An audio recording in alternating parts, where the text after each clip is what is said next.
Hello, welcome back guys to Spotaria channels here. Today in this video I'm going to show you a tutorial how to turn on Analyze content in Microsoft Outlook on Android. But before it, I hope you guys click subscribe and the bell button to support this channel. And here now, without any further ado, let's get started to the video. Well guys, first thing first, here of course you just have to make sure that your phone is already connected to the internet. And now go ahead to the Outlook options. And in this Outlook homepage, go to your account icon here at the top left in the corner of your phone. I'm gonna tap on it, and now at the bottom we'll see the gear icon, which is settings. Just go ahead on settings. Now in the settings page, you just have to scroll it down until you'll find here the privacy settings. Just tap on it there guys. And in this privacy settings page, you just have to scroll it down again a little until you find Analyze content. If you want to turn it on, you just have to tap on the toggle beside Analyze content like this.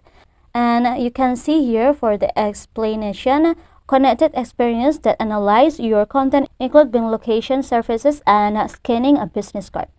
So yeah, if you're done, you just have to go back because it will save automatically. And I think it's enough guys. Thank you guys for watching this video. Don't forget to leave your like and comments below, and I'll see you soon on the next one. Goodbye.